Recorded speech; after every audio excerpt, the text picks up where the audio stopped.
Ana Cristina Ruelas, ella es directora de Artículo 19. Ana Cristina, gracias por tomarnos esta comunicación. Muy buenas noches. ¿Qué tal, Olivia? ¿Cómo estás? Muchas gracias a ti y a tu audiencia. Pues con esta noticia, Ana Cristina, el primer periodista asesinado de 2018 en Tamaulipas. Desgraciadamente así es, después del año más letal para la prensa, que fue 2017, con 12 asesinatos, hoy otra vez estamos lamentando la muerte de un periodista y lamentando al final el silencio que genera el asesinato, el saber que no hay alguna consecuencia para los perpetradores. Hemos visto y hemos dicho una y otra vez que es importantísimo que las autoridades investiguen, que den con los autores materiales, con los autores intelectuales. Sin embargo, no hemos visto acciones efectivas que den pauta para decir que esto va a acabar.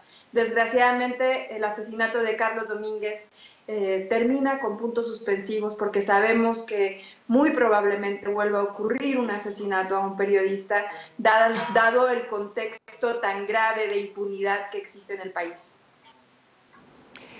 Ana Cristina, el gobierno de Tamaulipas, lo que ha dicho hasta ahora la Fiscalía es que no tenían información de que Carlos Domínguez hubiera recibido algún tipo de amenaza previa. Ustedes desde Artículo 19, ¿qué han podido documentar? Han pasado apenas unas horas del asesinato, pero ¿qué sabemos de Carlos Domínguez, de 77 años, que sabemos que era periodista independiente? Efectivamente, vivía en una columna política. Hay que recordar que la mayoría de los asesinatos que se dieron en 2017 tienen que ver con investigaciones relacionadas con corrupción y política, y ya no con contextos de crimen organizado y seguridad como antes era.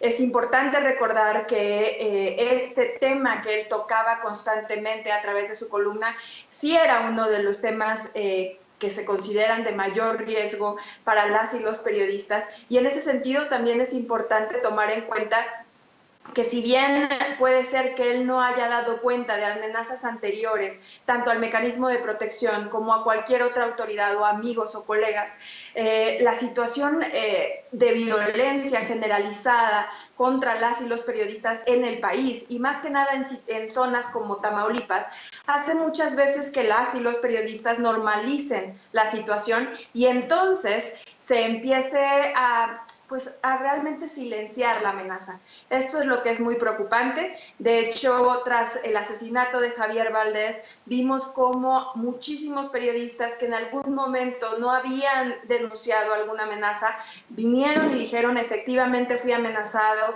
solamente por si en algún momento me pasa algo, porque no tengo la confianza de acercarme ni a las autoridades locales ni a las autoridades federales. Ana Cristina, ya estamos hablando de un crimen de un periodista que se comete en Nuevo Laredo, Tamaulipas. Tamaulipas es este estado donde pues prácticamente podemos decir sin exagerar que el ejercicio del periodismo ha muerto, es imposible. Se paga muy caro hacer periodismo en Tamaulipas. En fin, es muy delicada la situación en este estado. Decíamos, es el segundo pues más mortífero para los periodistas, con unos niveles de violencia terribles. Efectivamente, Tamaulipas es una zona silenciada. Cuando hablamos de zonas silenciadas, decimos que ya no hay flujos efectivos de información.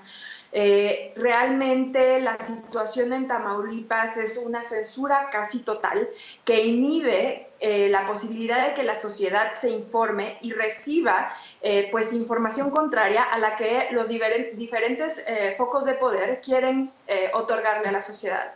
De hecho, una de las cuestiones que tocábamos en el informe Libertades en Resistencia respecto a la situación de Tamaulipas era que, por un lado, había un control indirecto de las líneas editoriales de los medios derivado de montos millonarios ejercidos en el tema de publicidad oficial, pero por otro lado también una política, un código de conducta que ya estaba muy arraigado dentro de los periodistas, en el cual ellos tenían que seguir las líneas informativas que les dictaba tanto el gobierno como el crimen organizado.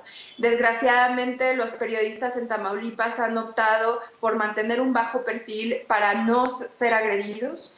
Ellos mismos cuentan historias terribles en los que dicen que ya han aprendido el discurso del crimen organizado y saben perfectamente que si dicen algo que está fuera de línea, entonces serían sujetos a tablazos, ellos dicen, a ser mandados a los leones o ser enterrados vivos. Terrible este panorama. Ana Cristina Ruelas, directora de Artículo 19, muchas gracias por esta conversación para Sin Línea. Buenas noches. Muchísimas gracias a ti, Olivia. Un abrazo. Carlos Domínguez.